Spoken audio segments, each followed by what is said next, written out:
श्री भक्तमाल में स्वामी श्री हरिदास जी का वर्णन करते हुए श्री नाभादास जी कहते हैं, जुगल नाम सो नेम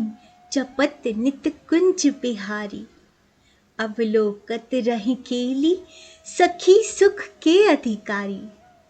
गान कला गंधर्व श्याम श्यामा को तोषे, उत्तम भोग लगाए मोर मरकट तिमि पोषे, नृपति द्वार ठाड़े रहे दर्शन आशा जास की,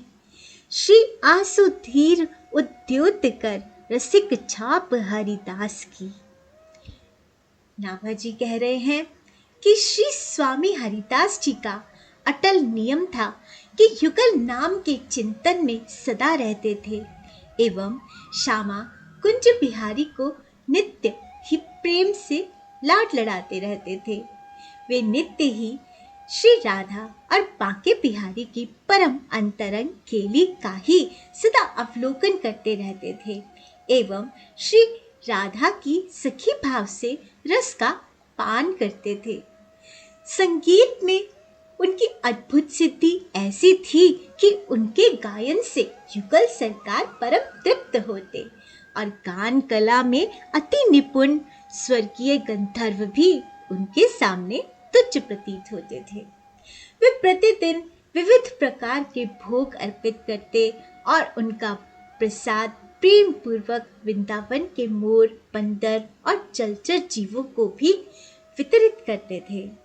निधिवन में निवास करते हुए उनकी महिमा ऐसी थी कि बड़े बड़े राजा महाराजा भी उनके कुटीर के बाहर केवल एक दर्शन के लिए प्रतीक्षा करते।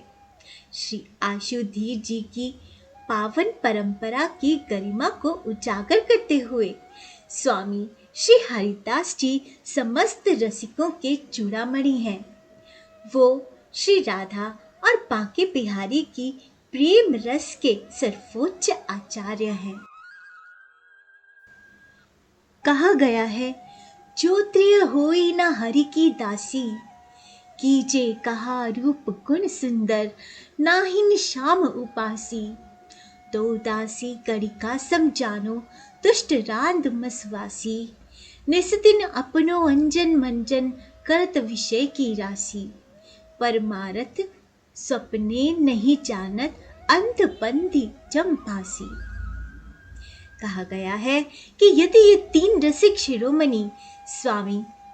श्री हरिदास जी, श्री हित हरिवंश महाप्रभु जी और रसिक अनन्य श्री हरिराम व्यास जी का अवतार नहीं होता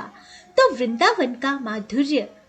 भक्ति रस उसी प्रकार होता जैसे कि एक सुंदर महिला तो हो जिसमें समस्त अच्छे गुण तो विद्यमान हो, परंतु वो बांके बिहारी की उपासना भक्ति ना करती हो, अर्थात भक्ति रहित हो। वह स्त्री गणिका की उस दासी के समान है जो प्रतिदिन केवल शारीरिक कामनाओं एवं विषय वासनाओं से ग्रस्त रहती हो। ऐसी सुंदर स्त्री होते हुए भी वह परमात्मा के विषय में सपने में भी कुछ नहीं जानती और यमराज के द्वारा पीड़ित किए जाने योग्य है। वह एक अंधे व्यक्ति को यमराज द्वारा फांसी पर लटकाए जाने के समान